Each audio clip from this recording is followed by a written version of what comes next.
Welcome once again to our home. It's great this time of year to reflect on family and friends and those things that are most meaningful to all of us. I think this last year has had its share of challenges, and we thought it might be a lot easier than 2020, but it still had its fair amount of ups and downs. And as I was sharing last year with you in our Christmas message, I was focusing on hope and the need for hope. And yet, where does hope come from? I was reading in Romans 5 the other day, and Paul was sharing how, that we rejoice in the hope of the glory of God, but we also rejoice in our sufferings.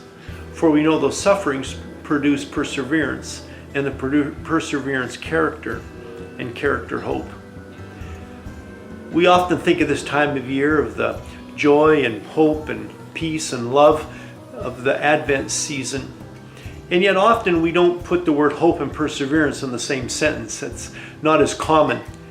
And yet I was thinking about it in the Christmas story. Perseverance is weaved throughout the story. We think of Mary and Joseph having to persevere in the face of the rumors and the innuendos of them having a child out of wedlock, and only they knew the truth. And then having to persevere as they went to Bethlehem, and having to pick up at that time of her pregnancy. That must have been difficult. And then quickly with the young child going to Egypt. Throughout this story there's perseverance, and that perseverance is what produces the hope for us, the hope of Jesus Christ. And so I'm thinking, as we look to the next year, perhaps we need to increase our capacity for perseverance. And unfortunately, Paul says that comes through suffering. And we've all had our fair share in different degrees, but perhaps you've gone through some deep valleys this year and things that have been challenging, things you don't even know why God has allowed. But God has promised to be there with us, to give us that hope, that even through the valley of the shadow of death, He is with us all along the way. And His grace is sufficient to carry us through those times. So perseverance is something that I'm reminded again is so part not only of the Christmas story, but also so needed in our lives, particularly as we look to the next year, as we don't know the challenges that may lay ahead. Over the last few months, I again had the opportunity to visit some of the regions and some of the leaders that we've been working with over the years. And primarily I was in Latin America twice, in the Dominican Republic, which is our hub for the region, as well as in Ukraine. To be able to witness the perseverance of these leaders under some difficult times they've been serving in their countries was really inspiring.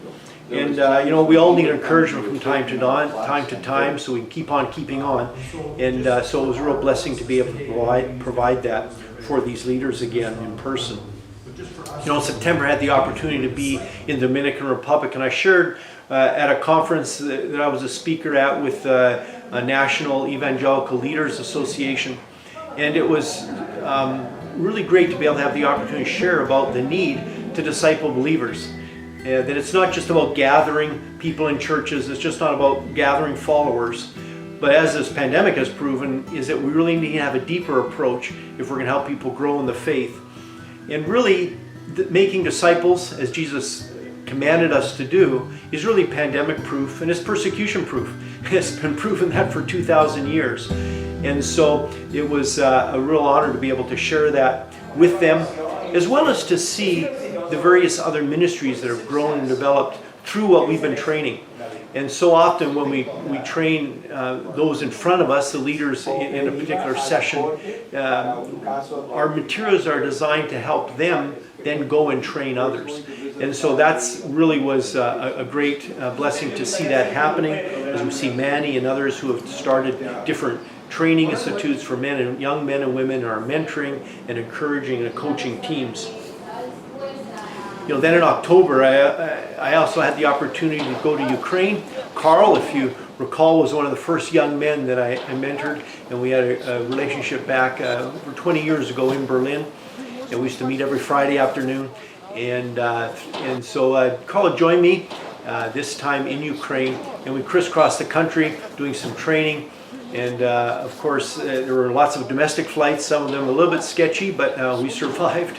And we were able to meet up with Maxim, who's our Ukrainian MCNet coach, And so to be able to share with him and to see his team as well as the various other leaders that he's developed, what was just a real blessing, and like I said, brought a lot to, it was a real privilege as we were able to visit with them in person and really encourage, edify, build them up, and help them continue keeping on.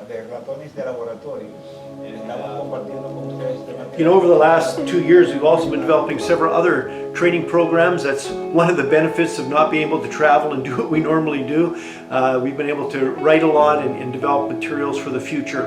And I've been developing some materials on the fivefold ministry, on the equipping gifts. I've also been developing our spiritual retreat framework, or some discussion manual for mature leaders who are finishing their race.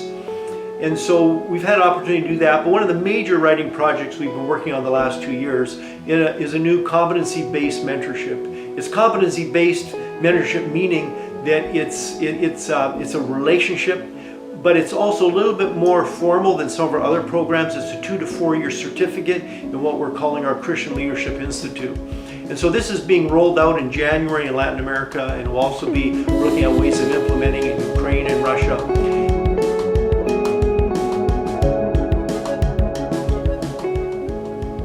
So as we enjoy this festive season, our prayer is that you will have a meaningful time with family and friends. As we reflect on the joy, the peace, the love of this season, we'll also remember what Paul said in Romans, the need for perseverance. That's also part of the message of this season. And we all know the last 2 years that perseverance is sometimes hard to come by, but something we really need. And so our prayer is that even though it may come through suffering, as we all are challenged with different things going on at this time, that we will have that hope that comes through perseverance, even if it need be come through discomfort and suffering on our part. So Nancy, I would want to wish you from our home to yours a very Merry Christmas and all the best in the new year. And we just thank you for your perseverance with us, serving by partnering with us in prayer as we continue serving these around the world. So thank you so much. And so from our home to yours, Merry Christmas and a Happy New Year.